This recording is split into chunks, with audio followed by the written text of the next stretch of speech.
At Olentangy High School, I reckon we put Leo or a heart right here. painting this rock is the foundation of friendship. Basically, it's Leo, so it stands for love each other. That's our biggest saying, is just always have each other's backs. And on the backs of their sweatshirts, the outline of number 22. On the front, the letters LLBM. Live long, Braden Markus. Just knowing that he's still here with us, even though he's not actually here, but we all still remember him and our memories are still with us. Braden was just 15 years old when he took his own life last October. The pain of teen suicide is hard enough for anyone to comprehend, but even more frightening for Braden's friends now that they know why. In August, Braden's mom finally got a hold of her son's cell phone records. She read to us what she posted on Facebook. At 11:01, some cyberbully friended Braden on Instagram, posing as a high school girl.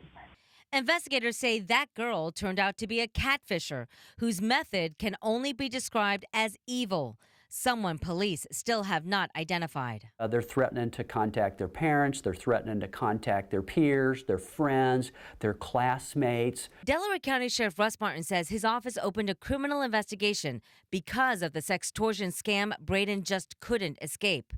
Tonight, 10 TV has that communication between Braden and the catfisher. She tells Braden to download a social media app and send him a nude image of himself. And then it starts.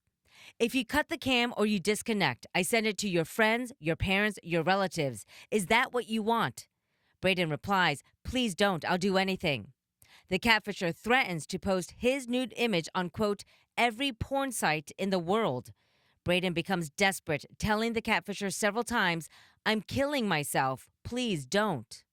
They're persistent, and they just won't let up once they get their teeth into somebody who's vulnerable. Sheriff Martin says he hopes teenagers know anything can be worked through, even mistakes. In Braden's case, it seemed hopeless. The catfisher demands $1,800. Braden says he doesn't have that much. I'm begging you, he says. How much do you have? Nothing, I'm broke. The catfisher then threatens Braden with the image she or he is about to post. The relentless scammer spared no sympathy for the teen, whose next to last words were simply, all I'm asking is you just spare me. In 27 minutes, it was over. So for many people, there was a lot going through their minds to see what really happened and what was the reasoning.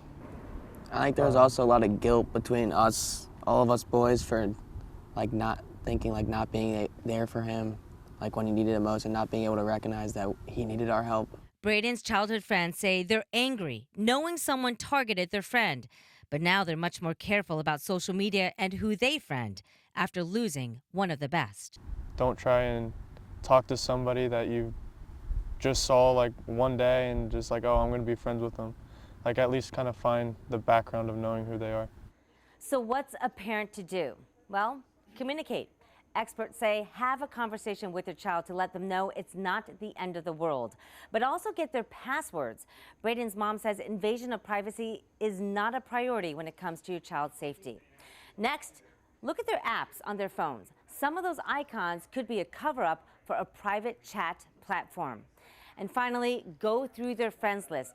This is so important. If someone doesn't look familiar to you, ask your child about them. We have much more advice on catfishing and the dangers on 10tv.com. For Crime Tracker 10, I'm Angela Ann.